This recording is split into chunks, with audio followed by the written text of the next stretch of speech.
town to town, from London to Taiwan. I've been all around the globe trying to protect your soul. We are heroes tonight. We will fly above the sky. We are heroes tonight.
I've been all around the globe trying to protect your soul.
What's going on, everybody? Welcome back into the good old live show, round 2 after the US Open.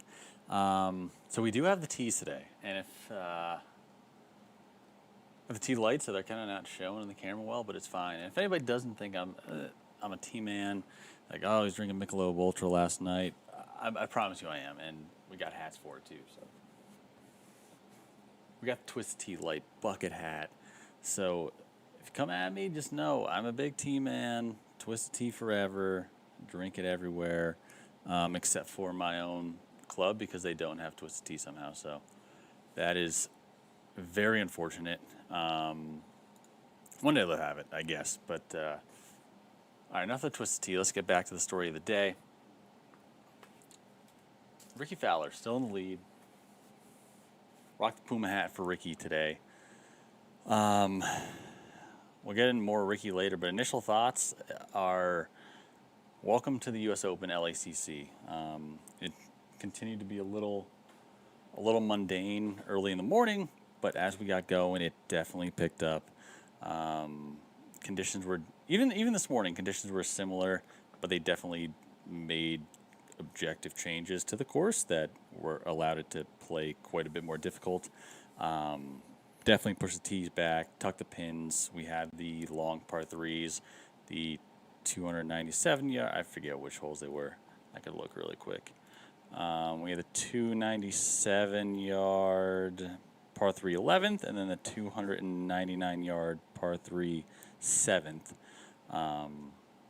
So push the par threes back, extended the tees for other ones as well. Definitely tuck the pins too. I forget which par 5 it was, but you couldn't even go for it into. It was not an option. They had the pin just tucked on like a right wing that you had no shot of getting to. Rory, I forget what hole it was, but Rory like dumped it left in the bunker and then had to play like sideways to be able to even putt. So great setup today, I thought. And LACC showed its teeth, especially getting into the afternoon. Sun finally came out, burned things off, and it was a lot harder. Just ask Justin Thomas, unfortunately. He had a rough day, but we'll get into that later too. So let's dive right in, starting with the early wave. So I got to drink my teas, like I said last night. Nobody else to kick things off too. So I'm just gonna take sips as we're going here. to start things off this morning, no crazy, no name doing anything. The initial highlight was definitely the Dustin Johnson Snowman. That was really fun. And it's fun to rip on him now, and don't even have to feel bad about it because he came back and shot even par, which is shooting, having a quad on your second hole of the day, and then keeping your head in it and finishing even par is just an idea in my head that I can't even like grasp ever happening. It shows Justin Johnson just shoves it off and just has no problem with anything. Just on to the next one. Never even happened, and he's still right back in the mix. I think he's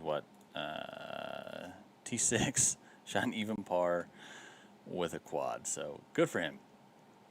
And moving on through the early wave. So Rory shaky starting on the back, started on 10, but did it again on the front. So had 6 birdies on the front en route to his 67, keeping him at 8 under par, third place alone right now. I think everybody else is done. Xander has 1 hole to play, but he's the last of the leaders. So I guess he's coming down 18 now. That'll update as we're going. So Rory currently alone in third. Biggest story of the early wave is obviously Wyndham Clark shooting that 67. I know myself and a couple other guys on Twitter were a little triggered by Wyndham Clark being where he was. It's just, he doesn't do anything for me. He doesn't do anything for you. You don't have to pretend. He's just a prototypical cardboard cutout of a PGA Tour player, and he's doesn't do anything for me. And I can't see any way that he does. If he sticks around, great, but we'll talk about that a little bit later too. I just don't think he's going to be there for the long haul. It looks like he'll be playing in the final group with Rickie tomorrow. So that's fun.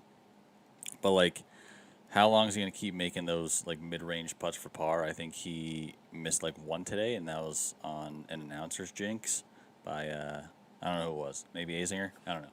But, yeah, he was just draining them all day long, not missing anything from, like, 8 to 10 feet. We'll talk about him a little bit more later, but I think he's probably end up falling back tomorrow with a little bit of that championship pressure in the final group. This is not the Wells Fargo, even though it was an elevated event this year. Barely saw any golf, really, from Harris English, I don't think I saw a shot from Min Woo Lee. I think I saw maybe 2 or 3 from Harris English, but they shot 66 and 65 respectively. 66 Harris English, 65 for Min Woo. It's fine because they're not going to win, so don't show them because they're not going to win. We already know what's going to happen there. Let's see what else. Sam Bennett still hanging around on the leaderboard. Where's he at now? T8, 2 under, 68, 5 under par. The guy just has it. Like I said yesterday, he has that similar Will Zalatoris vibe. Big game hunter. And I'm cool with it. For right now, I still don't like the guy. Don't like what I saw and heard at the Masters.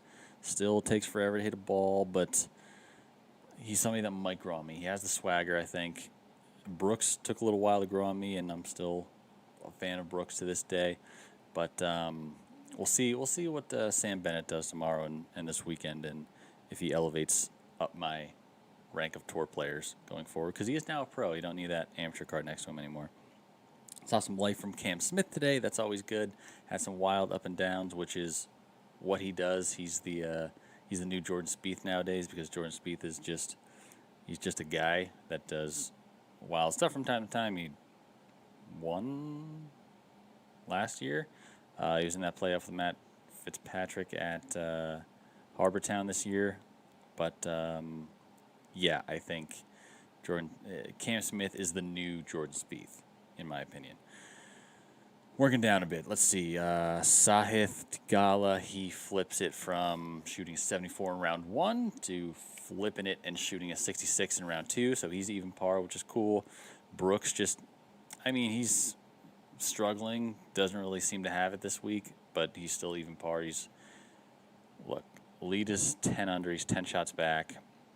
The course is going to play harder this weekend. I don't think he's still out of it. I think he's still got a shot there. Yeah, you can't count out Brooks.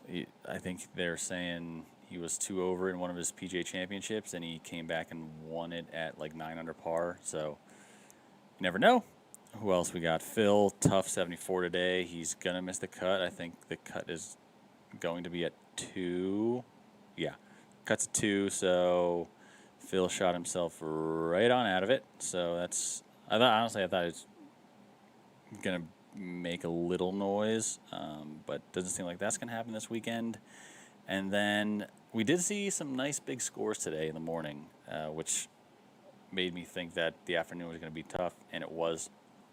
We had 279s in the morning, and we'll get to higher score later with one of more popular players on the tour. So that's about it for the early wave for the most part. Afternoon wave, we get the leaders out, other than Wyndham Clark. So Rickie's starting out hot, 3 birdies in a row, and then he kind of treading water for a while, and then he comes kind of right back at it and finishes strong. He ends up shooting 200 par 68. Good for him. Xander was similar story for Xander most of the day, just kind of hanging around, treading water. He wasn't really doing anything special, and he finished 1 over. Let's see, he's still coming down 18. He's currently 1 over for the day. We'll see what he ends up finishing, but yeah, he just didn't really do anything special all day. It was just mostly pars. He had a stretch of 3 bogeys in a row on the back 9 coming in, which they played yesterday. They went out on the back, finished on the front, which is kind of how they got things going. And then, yeah, a little bit tougher, which is what everybody's going to be doing over the weekend, starting at 1, getting the easier 9 out of the way, and then seeing if you can hold on to the wheel coming down the stretch there through that tough, very tough 16, 17, 18 there. So he's still top 5 at the moment.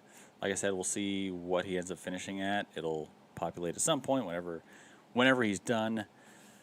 Max is a tough story. I really thought after that 200 par yesterday, he was going to keep it going, but he shot 76 today, which is tough. He had a double on 17 and 18, which is no bueno. Had another double on 7, so you're never going to do well with 3 doubles on the card unless you're expecting that as a amateur player like myself, which the other day I made my first back-to-back birdies in my life, and then I followed that up with a triple. I know nobody cares, but that was what happened. Great times. Anyway, Scottie, back to Max for a second. You know what? I'm sorry, but he's one of everybody's favorite, top players, but he just can't get it done at majors for whatever reason, and this, you would think, should have been the one where he can at least compete. Had himself in a decent spot after round 1, but man, come on, Max. You've won, 6 times now on the PGA Tour, and just can't get anything done there. It's tough because, like I said, everybody likes Max. One day I think he'll get it done, but it was not at one of his hometown events, and it wasn't at the place where he has the course record. So we'll see what he does over at Hoy Lake at the Open.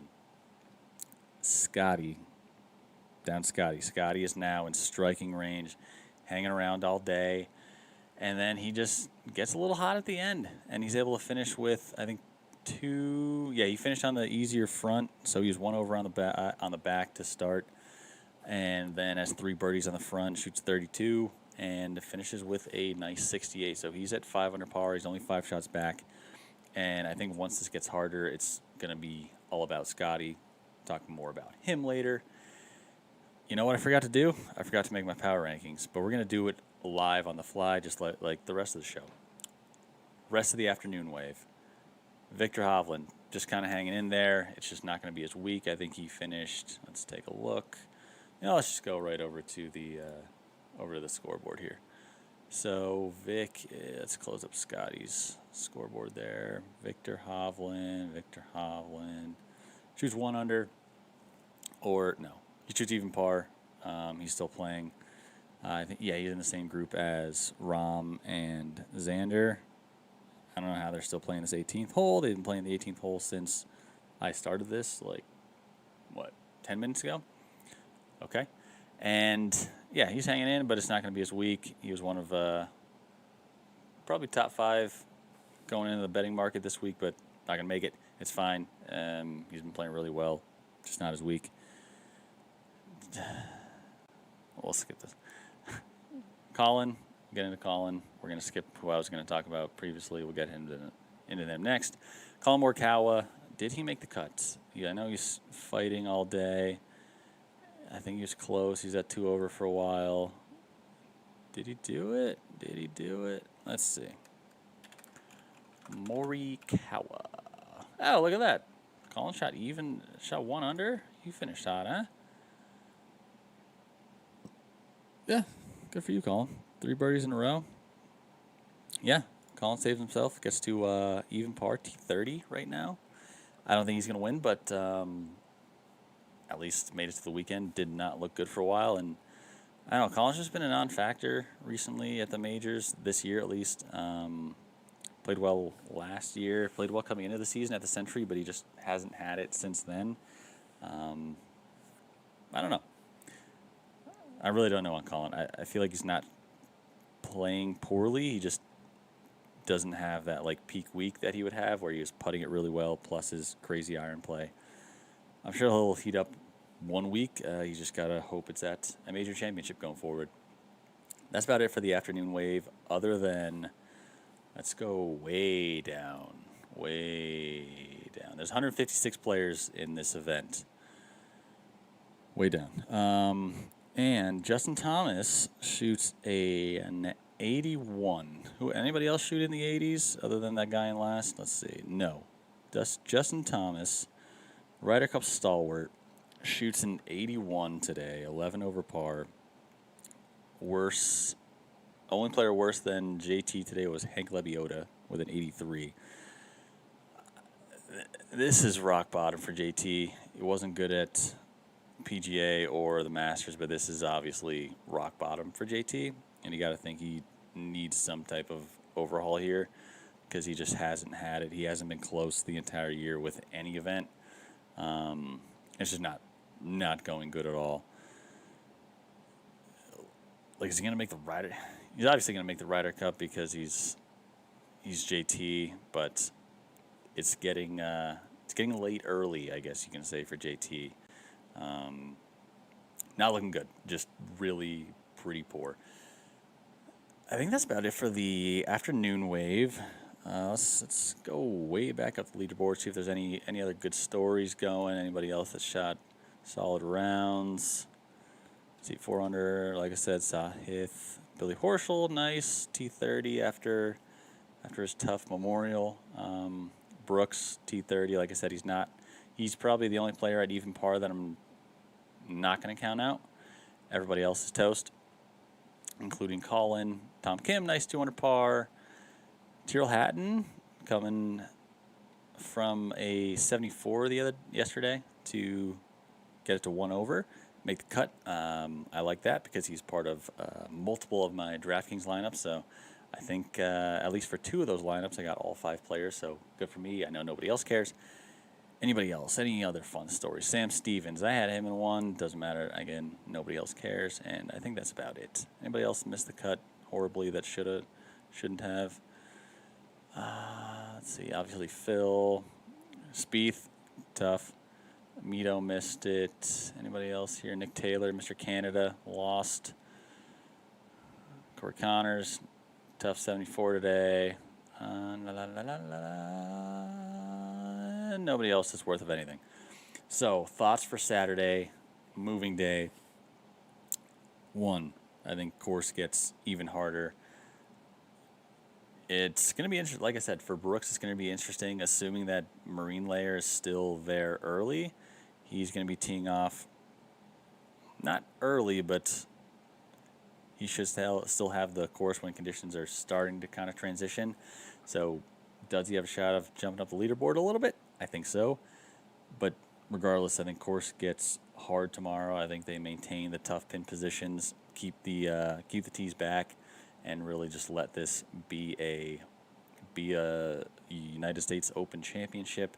LACC is going to show its teeth, and I think everybody's going to forget about what happened Friday because today was a good day. If you wanted a little bit of carnage, again, just ask JT. I think Wyndham Clark, he is going to be, let's go back to the top of the leaderboard here. I think he's going to be the one of anybody up there. I think him and probably Harris English or Minwoo would be the ones in that top 8 to fall back. Yeah. I don't think Sam Bennett will. I think he's going to stick around. But, yeah, I think definitely Wyndham Clark being in that final group. Okay, what did Xander do? Xander gets it to even par. He birdies the last 2 holes. Like I said, just hung around all day. Finished even par. Honestly solid. I didn't see a lot. Yeah, I saw a decent amount of Xander's around. Spraying it a little bit. Wasn't as crispy with the irons and the greens, but even par, 2 shots off. He's in a good place going into the weekend. Again, I don't think he's going to win, and we'll get to my live power ranking shortly. The big name that I think is probably going to be in the top. Do I think he takes the lead tomorrow? No, but I think he's going to get within 2 shots of whatever the lead might be tomorrow, and that's going to be Scottie Scheffler. When this gets harder and it's more about ball striking and you need it in proper places, I think Scottie's going to be doing a lot of that and working his way right back up the leaderboard tomorrow. And then what else we got? I like Rickie. I think he's still going to be there come tomorrow night. I think he's still going to hold the lead tomorrow night. We'll see if he's going to stack it up and finish it off on Sunday, but I do think he's going to be there heading into Sunday. As far as Rory, very bullish on Rory, but I still think Rory's going to be Rory, in my opinion, on Saturday. He's going to do what he has been doing for the last multiple majors, is just start off relatively slow, not make any putts, maybe make a birdie, and then make like 2 bogeys, make another birdie, and then another bogey. That's just what his pattern has been. If he can just get some good momentum going, I think he's got a great shot, but I'm afraid that he's going to do what he's been doing, and I hate it. I don't like it. I don't even want to say it, but I think he's going to... If I was going to pick somebody else to fall back, I hate to say it, but I think it might be Rory. I don't want it to be at all. I want him to win more than anything. But he's been making a pattern of doing this recently. So hopefully he doesn't do it again, but I just have a feeling. Come on, Rory. Just be good. So with that, let's dive into the power rankings. Let's see. So we got the leaderboard still up there. We'll go back to the full video. So number 5. Let's game this out. So I think the 5 I'm going to pick are going to be Rickie, Rory, Xander, Scottie, and it's going to be a toss-up between DJ and Cam Smith. Cam Smith's at 4 under. I'm going to go DJ. So at number 5, Dustin Johnson. I thought he was just going to fall apart today, and he did not. Got it back to even after the Snowman. Got him at number 5. Wouldn't be shocked if he's still hanging around 5th place after Saturday and give himself a shot on Sunday. Number 4. Number 4 is going to be, what I got? Rickie, Xander, Scottie, and Rory. 4 is going to be Xander. 3 is going to be Rory, for the reasons that I talked about a couple minutes ago. Number 2 is going to be Rickie Fowler. No. Can I make Scottie Scheffler, who's 5 shots back, number 1? You bet I can. Scottie Scheffler, number 1 in my power rankings going into Saturday. I really think he's going to assert himself. Ball striking bonanza tomorrow. He's taking that top spot in the power rankings, and I think he's going to be if not around the lead, maybe the leader tomorrow. Like I said, I think he's going to get to at least within 2 shots of the lead.